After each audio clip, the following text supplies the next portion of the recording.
tal? Moi boas tardes, moi benvidos a unha nova cita de Conexión Galicia dende Madrid. Saudamos os que nos seguen en directo cando son as 6:30 pola G2 e tamén xa de madrugada pola canle principal da Televisión de Galiza. Grazas a ambos os dous públicos, os que nos seguen en directo tamén, os que optan pola redifusión. Xa saben, non hai semana sen polémica e non hai programa sen tensión informativa. Saudamos xa os nosos convidados. Ketty Garat, xornalista de The Objective, como estás? Un placer, buenas tardes. Gracias por estar un día máis connosco. David Lema, xornalista del Mundo, como estás? Que tal? Moi boas tardes, encantado de estar aquí outra vez. Arrancamos ben a semana. Vale. Dani Balseiro, director de Infolibre, como estás? Que tal, María? Boas tardes. Ben? Moi ben, con forza. Botámoste de menos a pasada semana. Pues aquí metes. Aquí estamos. E Paula Chouza, xornalista del País, que tal? Boa tarde, que tal? Benvida tamén. Bueno, imos arrancar porque temos un programa ben longo. Semana horribilis para o presidente do goberno. 233 folios do informe da UCO que enviaron ao xuiz que está a instruir o caso Coldo, a Ismael Moreno.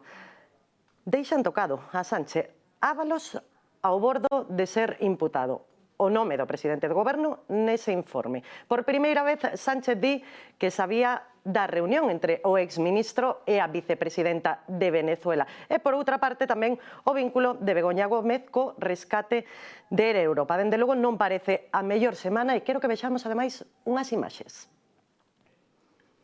Isto acontecía o sábado e a chegada de Pedro Sánchez só, sen Begoña Gómez, os actos do Día da Hispanidade. Como ben, chega polas costas de Almeida, saúda ás autoridades e rompe o protocolo. Saúda a Díaz Ayuso, dalle 2 bicos á ministra de Defensa e xa, por fin, o saúdo a Almeida. Ruptura de protocolo e, ademais, cunha roupa que non asemella moi axectada para ese acto, Ketty. Bueno, a mí la verdad es que me llamó la atención porque en estos actos la etiqueta es una cosa muy estricta y también el protocolo, y así se lo recomiendan y se lo indican las decenas o centenares, casi podríamos decir, de asesores que hay en el Palacio de la Moncloa. Yo creo que es más una cuestión fortuita, casual, que no se ha producido con intencionalidad, sino que es fruto, efectivamente, como tú decías, de una semana horribilis, de una semana negra, de una semana de mucha tensión, en la que yo creo que las cuestiones relativas al protocolo pues han quedado en un segundo plano porque efectivamente se destila mucha tensión desde el Palacio de la Moncloa y desde el propio gobierno. Basteiro, agardadas que forase en Begoña? Pois, supoño que é o máis entendible, non? Tendo en conta que a súa muller está pois no centro dunha investigación por parte do xuiz Peinado, xa non é só o desfile, sino que despois dese acto castrense, unha recepción no Palacio Real, onde evidentemente a súa presenza sería comentada. É evidente que para Begoña Gómez pois non está sendo unha temporada pois moi agradable, tendo en conta os casos judiciais que ten, e supoño que por iso quererá evitar este tipo de actos. Selecciona bastante os actos aos que vai, ás veces acompaña o presidente do goberno, o seu home, o seu esposo, e outras veces non. Entendo que este sábado podía aforrarse os comentarios que seguramente non serían moi agradables. Houbo apupos outra vez a Pedro Sánchez, como ven sendo habitual todos os 12 de outubro, escoitáronse berros de dimisión e fora. Non sei se máis ou menos que noutras ocasións. Bueno, non sei, a verdade é que fai anos que este día, o Día da Hispanidade, está se convertendo nun día no que parece que marca un pouco o termómetro social a favor ou contra de Pedro Sánchez. A min a verdade é que pareceme que a xente, a cidadanía que acude a esta festividade, que acaba convertendo ese día nunha especie de xuízo ao presidente, ao final o que fai, de certa maneira, é desprestixiar esa propia festividade. Ademais, hai que pensar que xa desde fai moitos anos unha festividade que, por as ou por vez, está moi vinculada aos partidos máis conservadores, que supuestamente son os partidos que máis defenden a monarquía, máis defenden o exército, máis defenden a defensa e demais. Entonces, tratar desta maneira o presidente do goberno nesta festividade, eu creo que acaba desprestixiando o que se quere defender. Ketty, non sei se opinas o mesmo. Sí, bueno, yo creo que la ciudadanía tiene derecho a expresarse, pero a mí personalmente no me representa una ciudadanía que le profiere gritos a las instituciones del Estado, ya se trate del rey o se trate del presidente del gobierno, independientemente de cuál sea tu afinidad política o tus convicciones. Y por lo tanto, a mí la verdad es que no me gusta. Y además siempre me ha parecido, yo soy hija de almirante, nieta de oficial de la Armada, hermana, cuñada, estoy muy vinculada a las Fuerzas Armadas y siempre me ha parecido que los gritos que se profieren contra las instituciones, sea por un motivo o por otro. Yo recuerdo también, por ejemplo, después del accidente del Yak 42, la pitada sonora que se le profirió al entonces ministro de Defensa, Federico Trillo. Es verdad que son más habituales en el caso de los dirigentes del Partido Socialista, pero siempre me ha parecido que empañan y que desprestigian incluso donde está el foco en el Día de las Fuerzas Armadas, que es precisamente en ese servicio, en esos actos de servicio que prestan los militares desfilando por las calles de Madrid para recordar cuál es su labor día a día. Y por lo tanto, a mí la verdad es que tampoco me gustan. Creo que hay otras maneras de expresar el malestar con el gobierno y con las instituciones que no sean con gritos, en ocasiones además bastante estridentes. Perfecto. Vouche dar a palabra agora a Paula, pero antes quero que vexamos unhas imaxes porque comezábamos o programa co que ocorreu antes dese acto, pero imos agora o que ocorreu despois. Unha vez finalizado o acto, estamos a ver aí o presidente do Goberno, acompañado pola ministra de Defensa, por Margarita Robles, e parece que nun momento tenta achegarse á princesa Leonor, pero a princesa Leonor fala co seu pai, e, acto seguido, ambos os dous van cara ao vehículo. Paula Chouza, crees que estas imaxes que están correndo como a pólvora polas redes sociais estaban buscadas, non? Probablemente neste caso foron máis produto da inexperiencia, do nerviosismo do momento. Quero dicir, a princesa de Asturias tampouco ten tanta experiencia neste tipo de actos como para facerlle un feo, penso eu, ao presidente do goberno. Se me permitides a ironía, eu tampouco estou moi a favor, ou non me gusta especialmente que estes actos se convirtan pois nun abucheo ao goberno, ao presidente, pero xa hai que, bueno, pois recoñecerlle a valentía a xente que se levantou, que se ergueu en Madrid o sábado coa que estaba caendo para ir ao desfile, a broncar o presidente, que por outra banda, bueno, xa é un acto, unha acción habitual. É un clásico, sí. Non houbo un ano que non lle pasara a Sánchez, en esta ocasión creo que foi menor, porque ademais o público estaba máis alonxado, non? De onde estaban as autoridades, digamos. Hay que acordarse también de la que le cayó a Rajoy cuando se atrevió a decir en la víspera del desfile, mañana me toca el coñazo del desfile. Sí, y le cayó la mundial y además con razón. Con todo creo que, perdón, non sei se querías... Non, bueno, ademais diso, pois logo tamén adoita ser costume, non, que despois do besamanos, ao final, a noticia do que acontece ese día sexa unha nova lea entre o líder da oposición e o presidente do goberno, neste caso o presidente do goberno chamando Torquemada a oposición e Feijóo dicindo que Sánchez non tiña que estar nesa festa, que era unha forma de pedir a dimisión. Máis alá da lea política habitual, eu creo que habría que darlle unha voltiña a este acto. É dicir, o 12 de outubro, en teoría, segundo as nosas leis, é o día da festa nacional. E eu creo, desde o meu punto de vista, que o exército ten unha presencia demasiado xenerosa ao non deixar aí, que parece ao final que é un acto castrense e da monarquía, e eu creo que deberíamos, non sei, repensar un pouco esta festa para que sexa máis inclusiva. Na recepción posterior, por exemplo, apenas hai xente da cultura, un director de cine ou unha actriz ou... Bueno, van todos os presentadores dos medios de comunicación, escritores, non? Si eso se lle pode considerar cultura.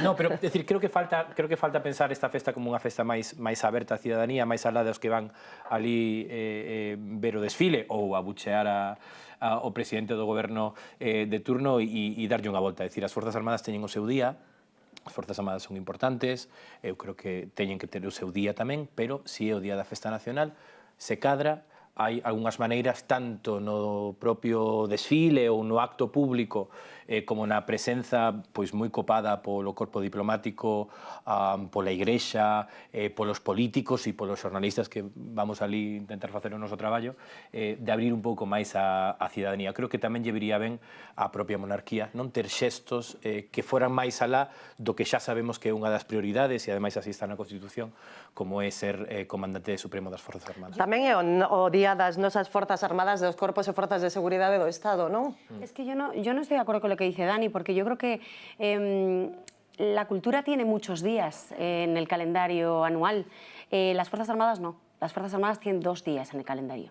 Y por lo tanto, que haya una deferencia, que además, por cierto, es muy seguida y muy respaldada por el público. O sea, no, muy respaldada. Y de hecho, creo que los que gritan y los que pitan son una minoría. ¿no? Pero se non chovera, estábamos hablando.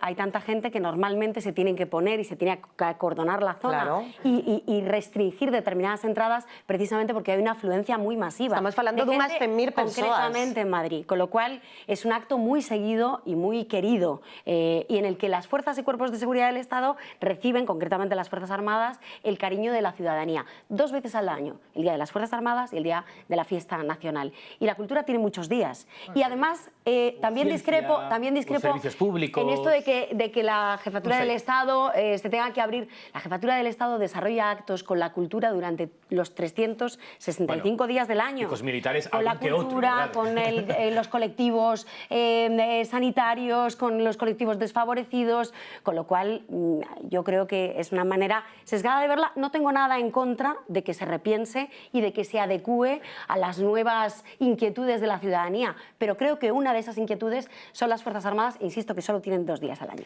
Iso ocorreu o sábado, a soidade de Pedro Sánchez, un desfile, dende logo, deslocido pola choiva. Falamos de que se suspendeu o desfile aéreo, a patrulla Águila, tampouco houbo paracaidistas. Eso o sábado, e o domingo entramos nunha nova etapa da legislatura. O Partido Popular directamente pide a dimisión de Sánchez e algo máis. Escoitamos.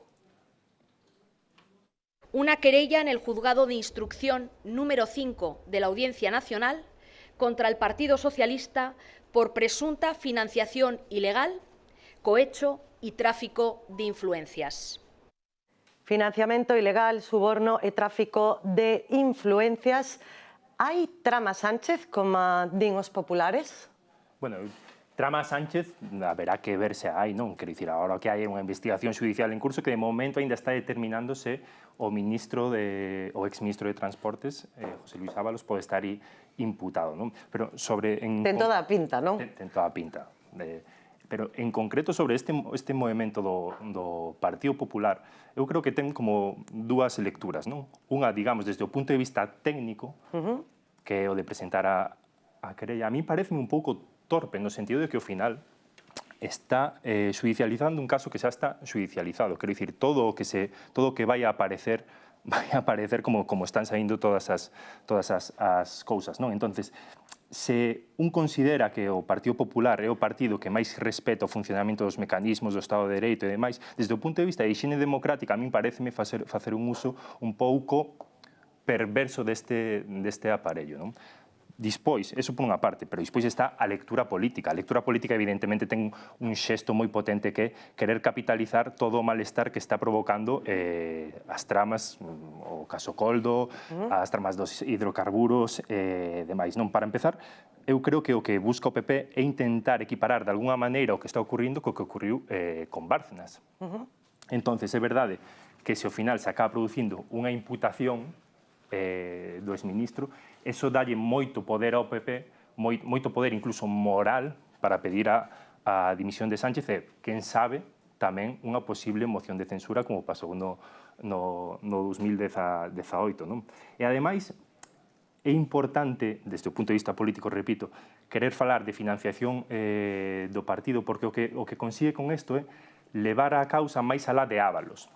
É dicir, a estrategia do goberno está clara, non? Querer encapsular a trama solo en torno a Ábalos. É evidente, ou a min paréceme, que unha trama tan grande que ten como vértice político, digamos, a quen foi secretario de organización do partido, máis ministro dunha das carteiras que, creo recordar, é a que máis inversión move, pois parece un pouco difícil de creer que ao final a responsabilidade política morra con Ábalos. Correcto.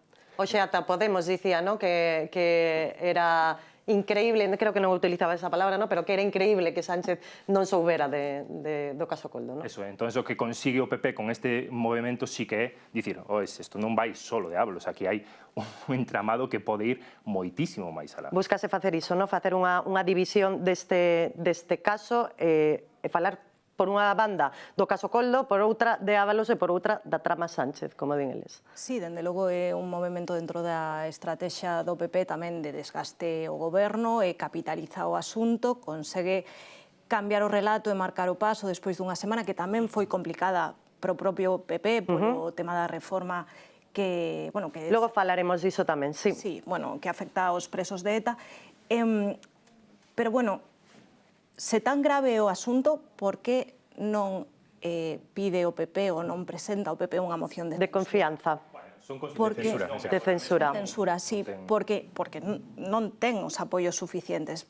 Dicimos moito que o goberno non ten unha maioría no Parlamento, pero este caso amosa tamén que o PP non ten unha maioría parlamentaria que os apoie, que queda por ver que fará Junts cando sexa maior, que quere ser de maior, se quere apoiar o PP ou seguirá apoiando o PSOE ou se decide por algún dos dous bandos porque todavía non sabemos moi ben onde está o partido. Por outra banda, o PP carece de legitimidade para falar de corrupción, da loita contra a corrupción, é o único partido en España condenado, estamos falando de 20 anos de financiación ilegal, hai máis de 600 persoas que enfrentaron causas, 30 casos todavía abertos, co cal é complicado tamén que agora aparezan eles como os defensores bueno, pois das mellores prácticas. En todo caso, sí que fai falla máis transparencia e explicacións. É certo que non hai probas que apunten a Sánchez, pero tamén é certo que a presunción de inocencia no ámbito xurídico non sustitúe desde logo a exixencia política e de transparencia, digamos. E, por suposto, unha persoa que parece que utilizou os seus cargos públicos como se utilizou Ábalos, non debería pasar ningún segundo máis ocupando un escano no Congreso que conseguiu representando os socialistas valencianos que tanto denunciaron a corrupción do PP en Valencia. Un segundo, que así seguimos avanzando. Falabas de Ábalos e Ábalos, o exministro Ábalos, efectivamente, creo que foi o venres, dixo que quería declarar voluntariamente como testemunha ante a audiencia. Supón isto que porá un ventilador de lixo a funcionar, daralle medo ao goberno? Yo creo que no, porque yo creo que la UCO ha llegado lo suficientemente lejos en todos los aspectos en los que había una investigación pendiente. Y creo que, por mucho que se diga, a Ábalos le queda poca manta de la que tirar. El único aspecto en el que yo creo que podía poner en un aprieto al presidente del gobierno, yo lo llevo diciendo mucho tiempo, era la cuestión relativa a Delsi. Y creo que eso ya lo ha hecho la UCO, sin necesidad de que ponga el ventilador, disperse la tinta de calamar o tire de la manta el señor Ábalos, que yo creo que tiene muchas más preocupaciones en el futuro próximo o en el presente cercano que el presidente del gobierno. Yo creo, si me permites, porque precisamente quien firma la noticia en referencia al empresario socio de Aldama que entrega esos dos pagos de 90.000 euros en Ferraz 70 y que motiva ahora esta querella del Partido Popular, totalmente, me gustaría decir dos cosas. Primero, es legítimo que el Partido Popular acuda a los tribunales, como ha acudido a los tribunales recientemente para defender el nombre de su esposa, Pedro Sánchez, presentando dos querellas contra un juez, y utilizando incluso, de una manera bastante más cuestionable, a la abogacía del Estado. Igual que es legítimo que el presidente del Gobierno actual presentara una moción de censura en junio de 2018, la primera que triunfa en democracia, contra la corrupción del Partido Popular, entonces de Mariano Rajoy, que ya supuestamente pagó por eso, no sé cuánto tiempo más tiene que pagar el Partido Popular, independientemente de efectivamente cuál sea la legitimidad o la ejemplaridad que pueda entonar en referencia a la corrupción. Pero creo que es legítima su iniciativa. Otra cosa diferente es que sea inteligente o que vaya a prosperar. Porque aquí hay que recordar que hay dos juzgados que están investigando.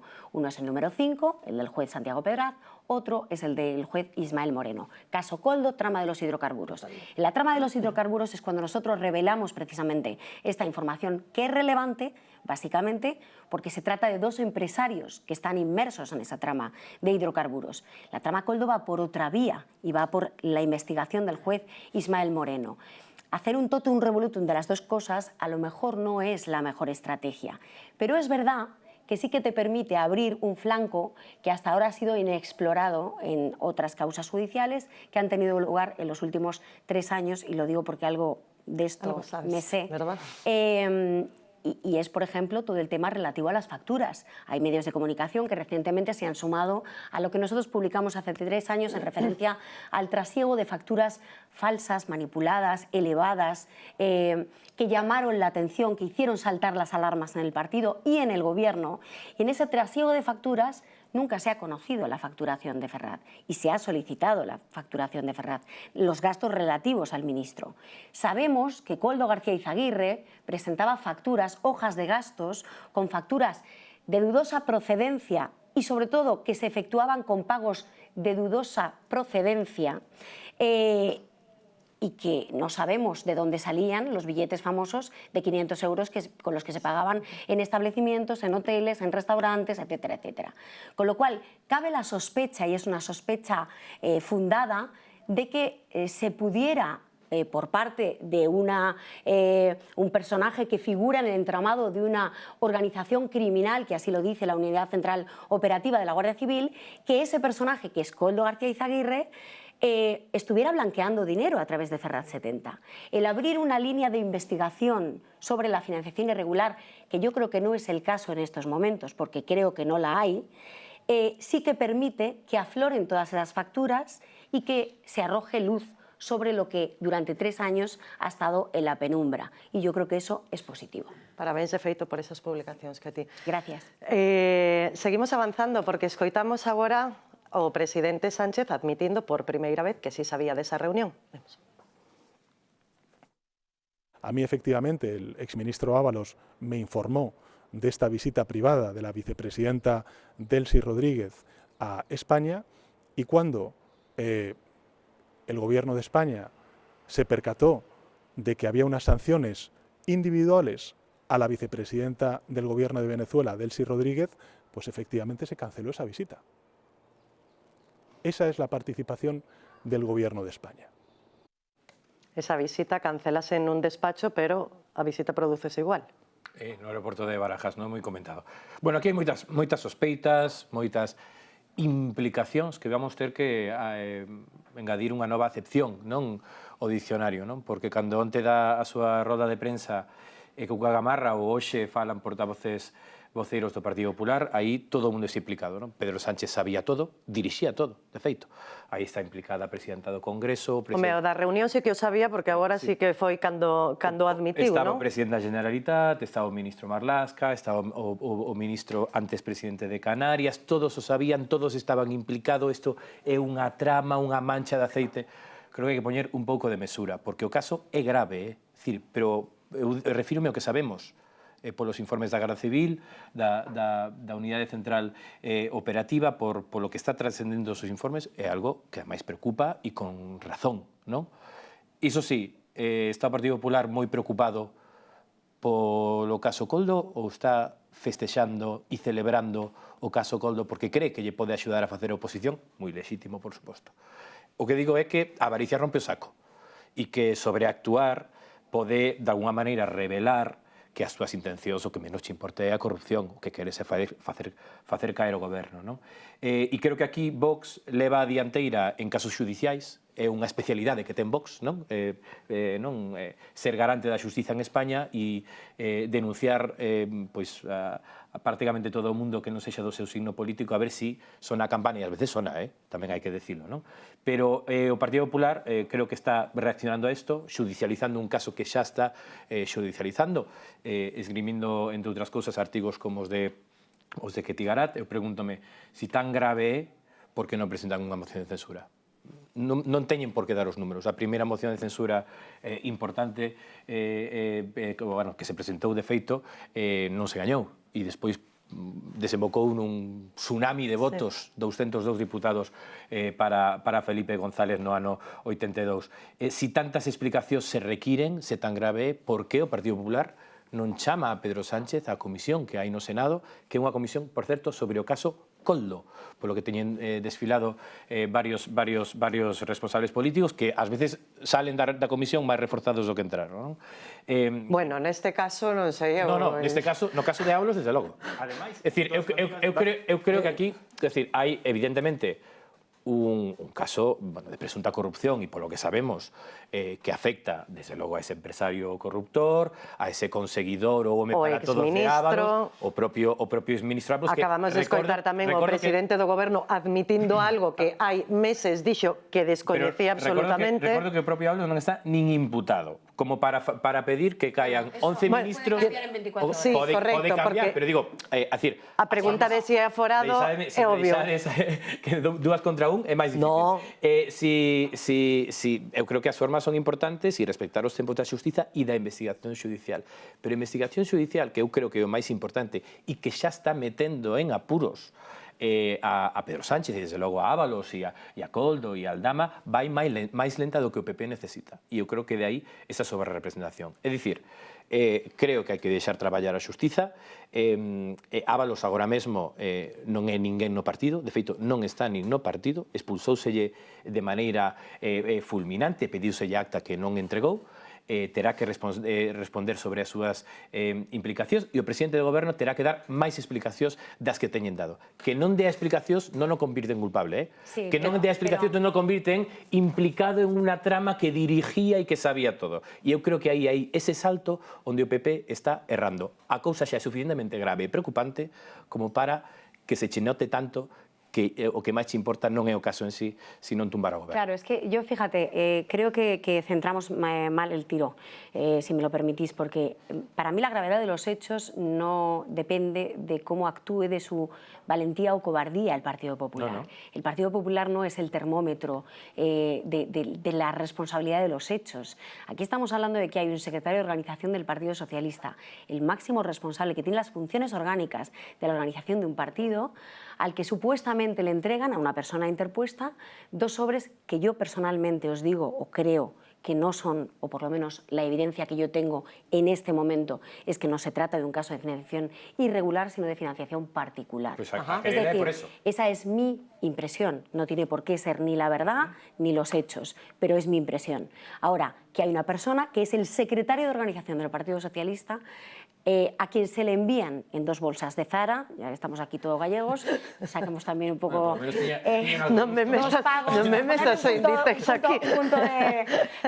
2 bolsas de pagos en efectivo con 45.000 euros en octubre de 2020.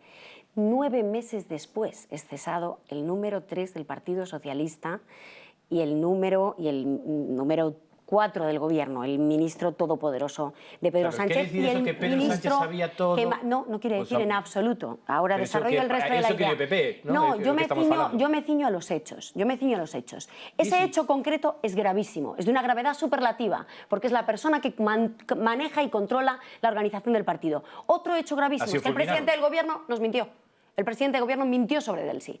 Los mensajes que se publican en el informe de la UCO, en esos 237 folios, en los que se refleja un mensaje de WhatsApp de José Luis Ábalos al presidente y una respuesta del presidente a José Luis Ábalos, evidencia que nos mintió Ábalos en las 15 versiones que dio del Delsigate y que nos mintió al menos una vez el gobierno y el presidente cuando dijeron que no sabían nada. Nos mintieron y es un hecho, a mi juicio, extremadamente grave que un presidente del gobierno haya cruzado la frontera de la mentira, porque hasta ahora todos los cambios de opinión que se han producido en los indultos, en la amnistía y en tantas otras cosas han sido cambios de opinión. Esto es una mentira y hay que decirlo por su nombre. Y esto es independiente de que el PP actúe bien, actúe mal, sea cobarde y no tenga los números para una moción de censura. Esto es gravísimo. Y yo creo que se ha pasado un Rubicón en esta legislatura en la que se ha demostrado de aí a facer de que el Pedro gobierno ha Sánchez o mentido capo y dunha que hay un trama caso de que é do que corrupción estamos a falar, que afecta Ketty. a la persona más grave o la persona más importante que tenía Pedro Sánchez en el gobierno y en el partido. Ahora,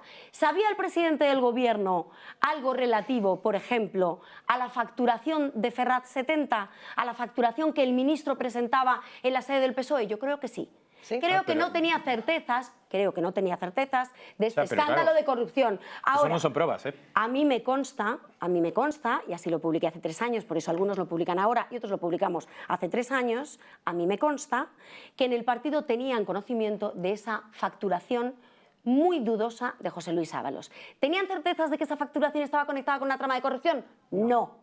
Pero sí tenían certezas de los usos y abusos del señor José Luis Ábalos en el Partido Socialista. Y eso es un hecho incontestable. 3 hechos incontestables que a mi juicio no se puede decir o no se puede caer en la torpeza de comprar el argumentario de que todos los actos o de toda la responsabilidad está perimetrada en José Luis Ábalos. Si hoxe estamos falando deste tema é sobre todo non polas revelacións da semana pasada, sino porque o principal partido da oposición cun longo historial de corrupción, es así sistémica, xudicializa unha cousa que xa se xudicializado aportando novos datos. Por iso estamos falando disto. Bueno, Dani, permíteme que eu preparara o programa xa a pasada semana e xa tiña pensado empezar a falar deste tema. Non me cambia nada. Falando, pero decir, o que lle dá hoxe esa entidade é que o Partido Popular non pode esperar ao luns, que se ten que reunir en domingo porque a situación de España é gravísima, para anunciar que vai presentar unha querela, por certo, que aínda non distribuiu o texto, non sabemos exactamente o texto que presentou esta mañá, pero que sí o presentou Borja Semper nunha roda de prensa. É dicir,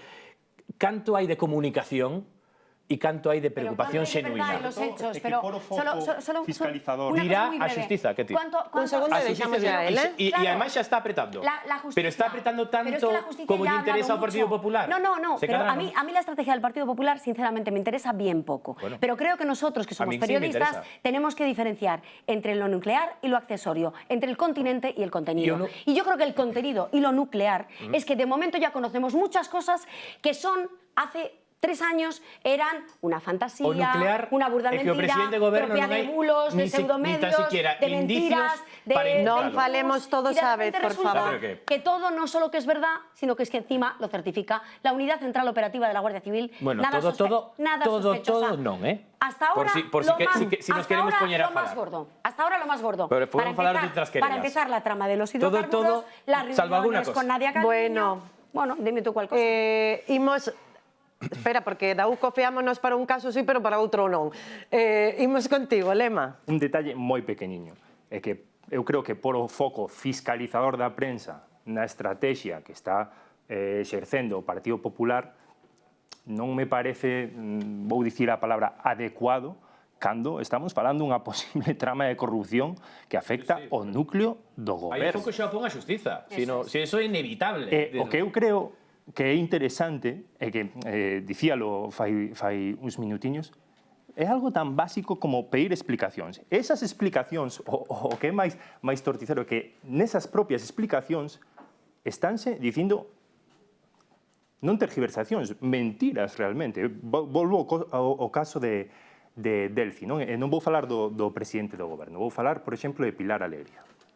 Falaremos de Pilar Alegría nun sintres, pero vai avanzando. Unha cousiña moi curta. Quero dicir, cando no intre no que estamos asistindo a esta pequena rolda de prensa que dá o presidente, el di que non sabía o das sancións, que despois recollen cable e demais, Pilar Alegría aparece dicindo que Delfi para en España para facer unha escala técnica. O mismo día en que xa aparecen todos os informes nos que sabemos que eso non é verdade. Sí, ademais hai un xornalista que lle pregunta, pero esa é a última versión? Claro. Sí, a última. Entón, no día no que supostamente se están pedindo aclaracións políticas, non pode salir mentindo. É que é moi grave esa narrativa falaz que se está usando sen ningún tipo de consecuencias. De Pilar Alegría imos continuar falando porque falábamos da semana horribilis de Pedro Sánchez, pero tamén ben determinada polo caso Begoña Gómez. Non, o comezo da pasada semana soubemos que se sigue a investigar esta causa, pero despois da rolda de prensa do Consello de Ministros, Pilar Alegría directamente terxiversou o dictamen da Audiencia Provincial. Escoitámola. En lugar, lo que conocimos ayer es que la audiencia estima sustancialmente los recursos presentados. Es que con esta resolución, desde luego, lo que parece claro es que se aproxima el archivo de esta causa. Una no causa que, además, arrancó y se inició a través de esa denuncia hecha de recortes de prensa por parte de organizaciones de la ultraderecha.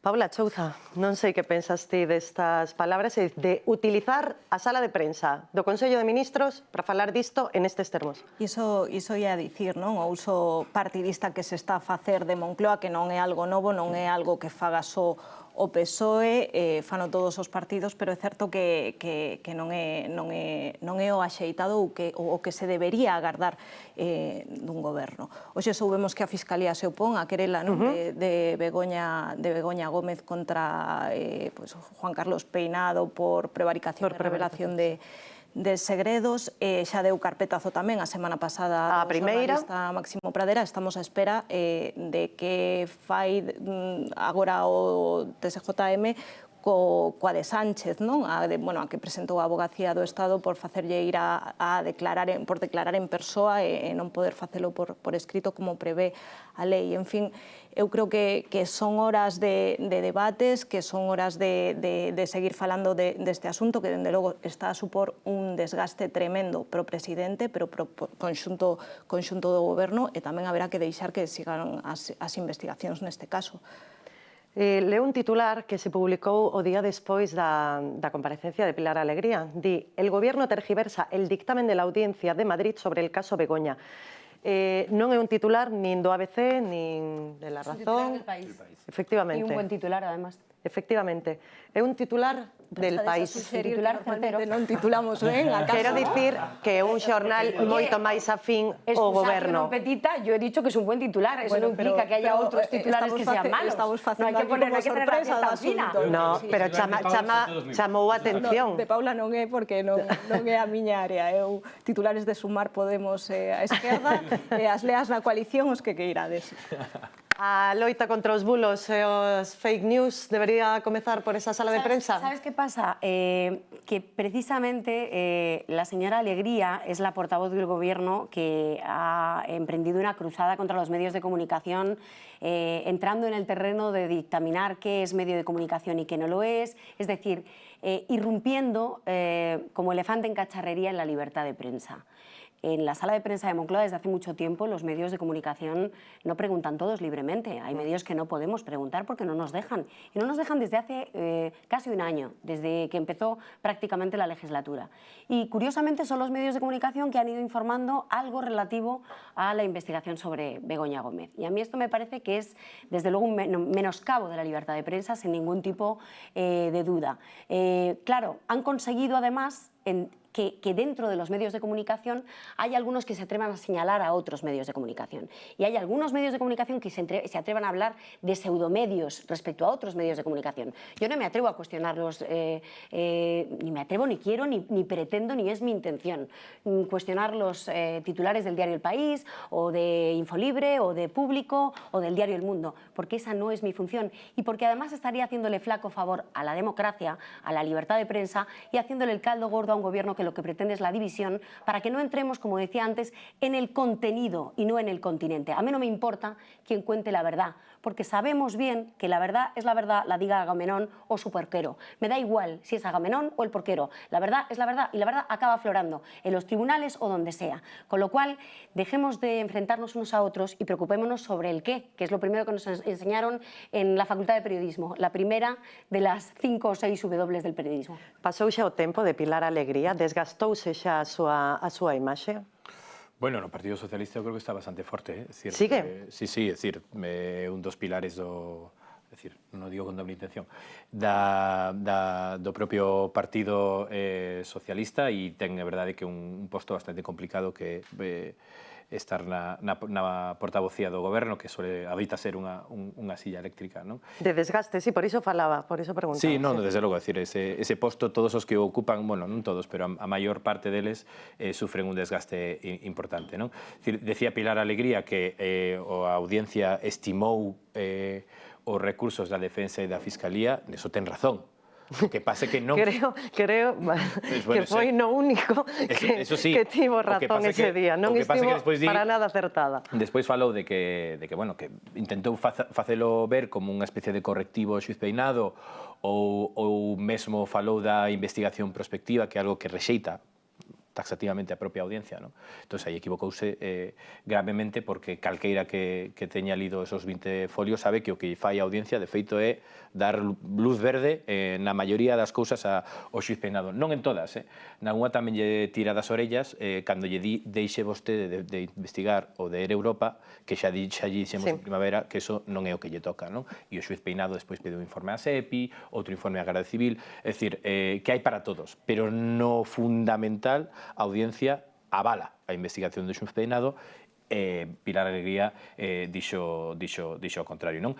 Isto creo que non é o mesmo que un debate que é europeo, que tamén é español, sobre a calidade da propia democracia, sobre como nos informamos, sobre a desinformación que está nas redes, que tamén, sí, está en medios de comunicación, e nalgúns máis que outros, e eu creo que é un debate que hai que abrir. É dicir, os medios de comunicación en España xa están regulados, xa hai provisión sobre o dereito á honra, sobre as calumnias, sobre o dereito á rectificación, está todo bastante tasado. A pregunta é se está ben tasado, ou se poden facer outras cousas. E aí hai un regulamento europeo, por certo, que invita a transparencia e a tomar certas medidas. Eu creo que todos gañaríamos se soupéramos exactamente, pois, por exemplo, canto diñeiro poñen as administracións públicas desglosado por niveis en cada medio de comunicación. Eu creo que iso é algo que agora non se fai e que se debería facer. Eu creo que os propios xornalistas deberíamos ser bastante máis contundentes e deixarnos del perro no come perro e todas esas cousas cando hai xornalistas ou medios que deliberadamente e repetidamente, que non é un erro ou é unha cousa polo que alguén pide perdón e xa está, que eso pode pasar, somos humanos, non se dedican a esparcir noticias que non son certas. E iso en España é unha asignatura pendente, non hai un autorregulamento. Eu tampouco sería moi receloso dun regulamento por parte do poder, iso é evidente tamén, pero hai unha asignatura pendente porque despois isto condiciona o debate público e pode envenenar a nosa democracia. Pasa aquí e pasa en outros moitos países e podemos falar da migración, podemos falar dos impostos, dos servicios públicos, do goberno ou da oposición. E ao final, o decir, non, isto aquí non se entra, todo o mundo pode ser medio de comunicación, todo o mundo tal, a min dame igual a regulación, ollo, cuidado, porque así gañan os que máis trampas fan. Veremos en que remata ese plan de acción democrática. Lema. Non estar moi cínico hoxe, pero a mí o que menos me interesa hoxe é ese Mediterráneo digital, por nombrar un medio que está constatado que o que publican non son noticias, senón que é desinformación, pois se lle permite facer preguntas no Consello de Ministros. Non está acreditado. A mí ya te lo digo yo. Eso sabe, Somos 30. Pero a mí o que realmente me importa é que se esclarezca se a esposa do presidente ten algo que ver nunha trama corrupta. E parece que non queremos sabelo. Eu creo que o escrutinio ciudadano ten que conocer, ten que coñecer. Por eso.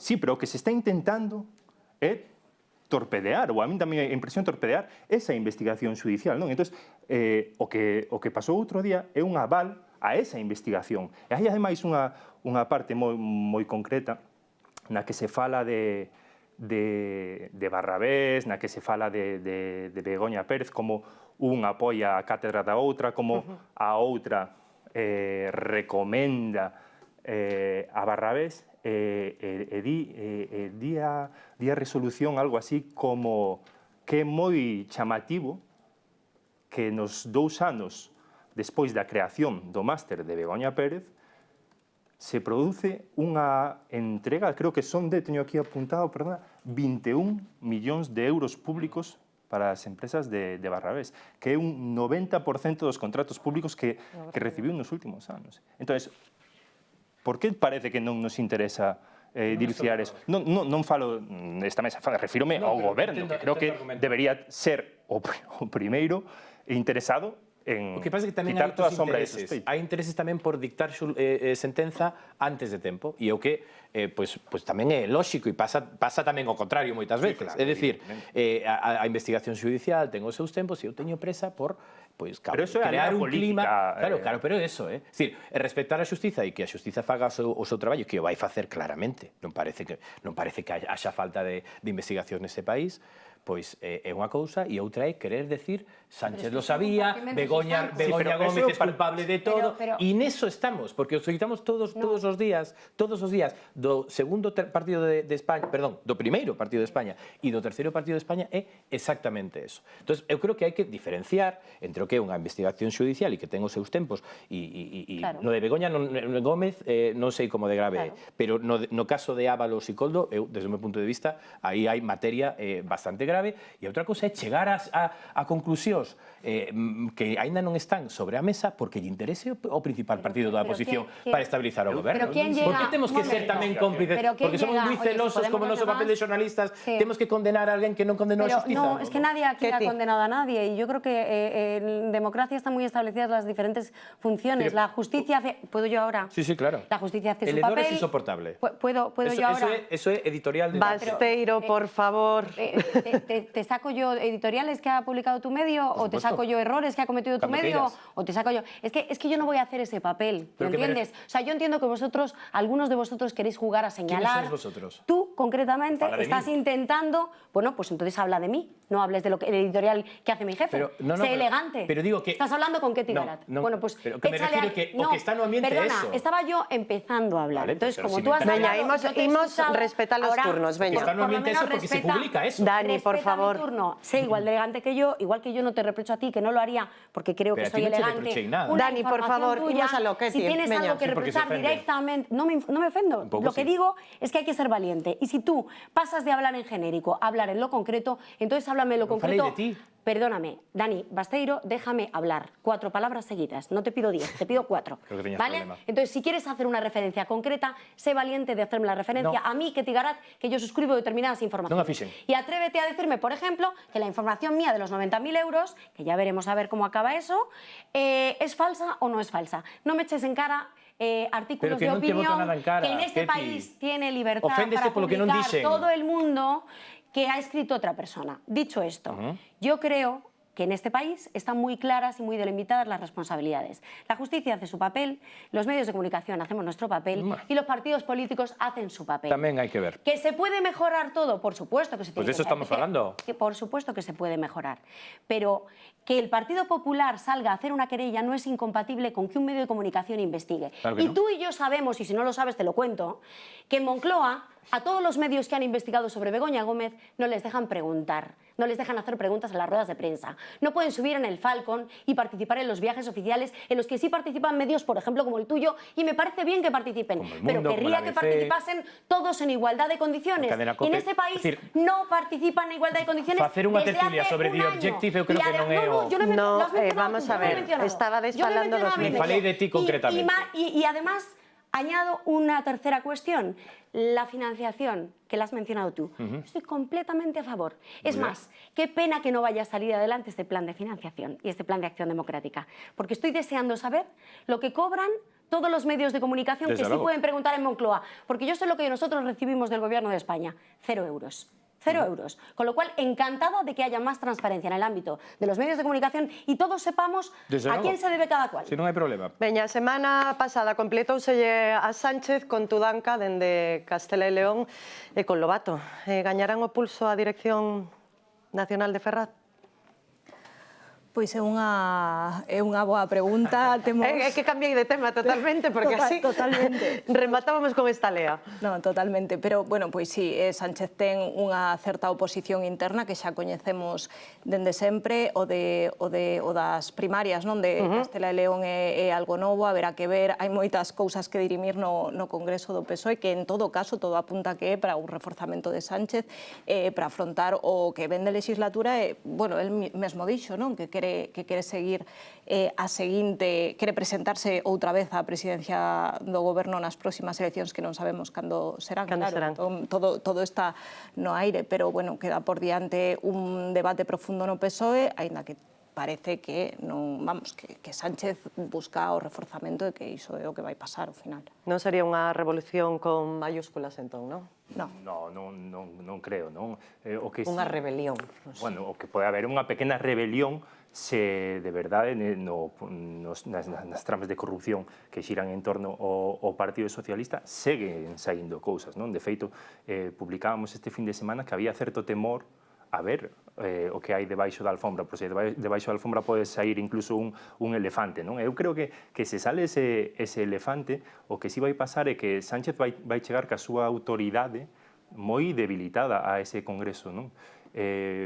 Claro, todas estas disputas territoriais que está vendo falan dun hiperliderazgo, que é o hiperliderazgo do secretario xeral, que non lle está, parece, facendo moi ben o partido nin a súa imaxe pública. Como poderá solventar? Pois eu creo que só depende do que siga saindo e de como afronte a investigación e as exclusivas que vamos publicando os medios un pouco críticos, non, co goberno. Queredes engadir algo máis deste asunto? Agora quedache descalados os dous, con tanto que falachedes antes. No, bueno, sí, yo sí quería decir algo. Yo creo que el escenario y el clima, el ambiente, ahora mismo se antoja complicado. Yo no creo que vaya a haber una rebelión de varones. Creo que en el medio corto plazo Pedro Sánchez tiene una relativa tranquilidad en el partido, pero es verdad que creo que es importante resaltar los matices. No tenemos por qué irnos al abismo para describir lo que está ocurriendo internamente en el Partido Socialista, y sí hay un mar de fondo que ha empezado a materializarse, para empezar, en la desobediencia de determinadas federaciones y de determinadas provincias, agrupaciones territoriales, que han desobedecido, que han desafiado a la dirección, pues presentando, por ejemplo, listas alternativas. Lo hemos visto en Huesca, lo hemos visto en Zaragoza, lo hemos visto en Santander, lo hemos visto en Andalucía, lo hemos visto también en Castilla y León, que se ha llegado a un enfrentamiento mucho mayor, masacre de perros, suspendiendo las primarias de Luis Tudanca. Y yo creo que esto denota algo.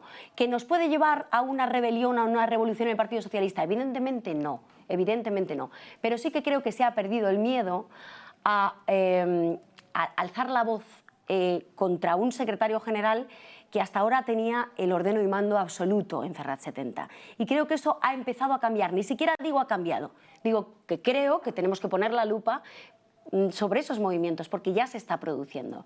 Y a esa situación de incipiente debilidad se le suma este estallido del caso Koldo, que a mí, y en eso coincido con Basteiro, a diferencia del caso Begoña, que me parece reprochable en el plano ético, ya veremos a ver si en el judicial, el estallido del caso Koldo a mí me parecen palabras mayores. Del caso Koldo podríamos llamarle ya, o podemos empezar a llamarle ya, caso Ábalos. Y como me parecen palabras mayores, creo que eso puede erosionar aún más o profundizar aún más en una debilidad de la dirección, no por verse implicada en un caso de corrupción, sino porque evidentemente cuando una dirección de un partido se enfrenta a un caso de corrupción de manzanas podridas dentro de la cesta de su partido o de su organización, tiene una complicación a la hora de diseñar la estrategia, de defenderse, de demostrar que no ha habido colaboradores necesarios en esa trama, que hayan intentado tapar durante un tiempo, porque no se nos puede olvidar que precisamente esos pagos, por ejemplo, se producen en octubre de 2020 y las andanzas de José Luis Ábalos empiezan apenas un mes después de entrar al ministerio y es cesado en julio de 2021, más de un año después. Con lo cual, yo creo que claro que es un escenario de complicación. Esto no nos va a llevar a que de momento haya un tsunami, pero desde luego mar de fondo sí que hay. Sí, no, solo quería decir brevemente que estou de acordo coa miña compañeira que diga non pode ser. Como non podería ser de outra maneira, pero creo que o liderado de Pedro Sánchez non está en cuestión. Non está en cuestión, evidentemente, mentras estea na Moncloa. É dicir, o día que non estea na Moncloa, pois eu creo que o Partido Socialista vai se poñer bastante divertido, pero ata agora o que hai é pugnas que eu creo que ademais se explican por cuestións puntuais, cada unha delas, que tamén son, por certo, habituais no Partido Socialista. Lembrade que Pedro Sánchez, como secretario xeral, tivo en fronte a maior parte dos presidentes autonómicos daquela e varóns territoriais que non apoiaban a súa estrategia. Non? Aquí estamos falando, por exemplo, Luis Tudanca, que leva 10 anos xa no cargo de secretario xeral en Castela e León sin chegar ao goberno. Vemos a un Lobato que tamén se sinte cuestionado e que hai quen non ve como alguén que poida gañar en Madrid, e que o que están intentando é adiantar os seus procesos orgánicos para cortocircuitar calqueira tipo de alternativa que poidan ter, cando o que de momento di Ferraz, e ademais adoita ser a práctica habitual no Partido Socialista, é primeiro faise o Congreso Federal e despois fasen os demais. Eu non creo que agora haxa...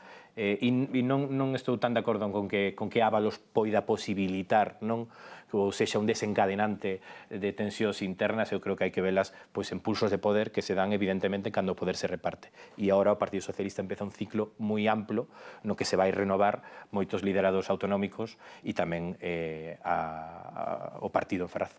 Lema, creo que querías engadir algo. Un pequeno apunte. Sobre todo, eu falaba antes de que ten que haber un elefante na habitación para que ocorra algo, porque se ao final temos presente o que se a amnistía, a financiación singular para Cataluña, e penso nun Paje ou nun Barbón tensando un pouco en público a súa relación co goberno. A onde chegou eso? Supostamente estamos falando das afrentas máis graves, así o di a oposición, que un presidente comete ca cidadanía, con España, contra a Constitución. E ao final, eso quedou en nada. Non acaba xerando unha verdadeira corrente interna dentro do Partido Socialista que teña poder para debatirlle o hiperliderazgo que ten hoxe o secretario xeral, que é Pedro Sánchez. De igual modo, debilita a imaxe, non? Debilita a imaxe, do líder. pero parece que é máis cara fora que cara dentro.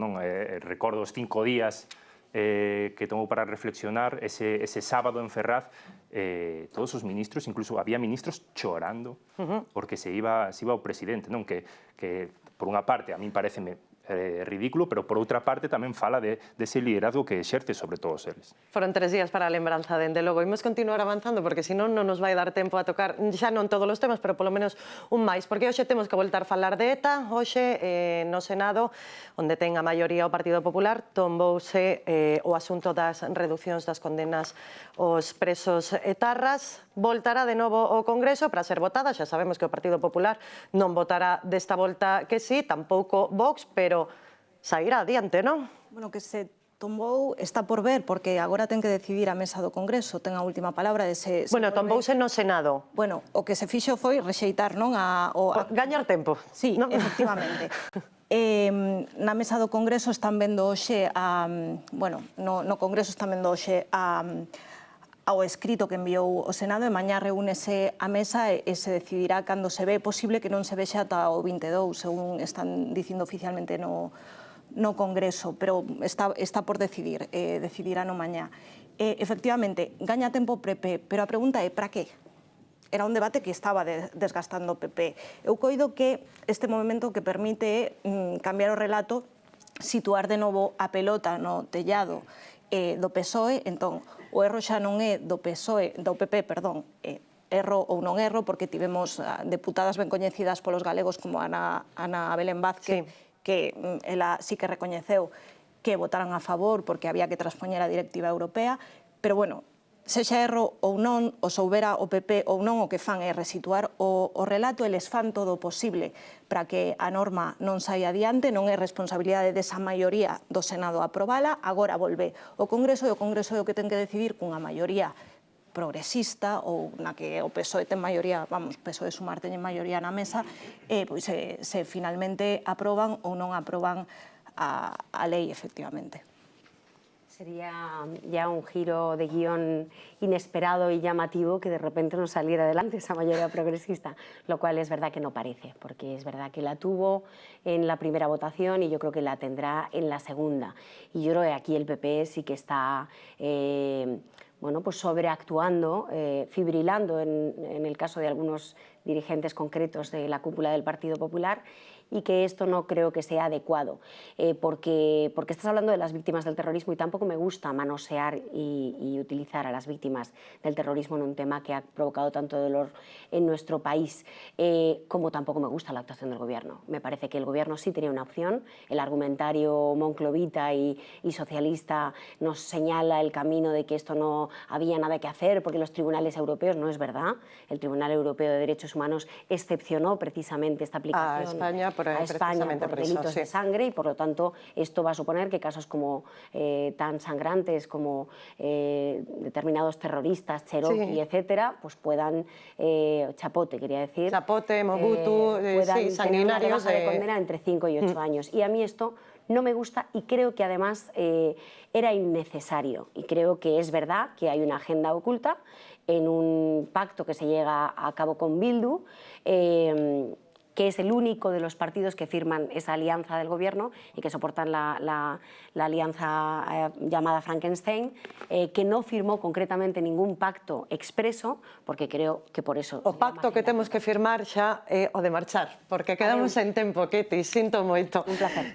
Moitísimas grazas, Ketty Garat, por estar connosco, a David Lema tamén. Gracias a ti. Dani. Un placer. Ben. Moi ben. Vale, Paula Chouza. Eu ben, o que non quero é que vos enfadedes, aínda que, bueno, pero non nos enfadamos. logo despois aquí... Hay mucha deportividad entre xa son Marcelo moitos y yo. anos.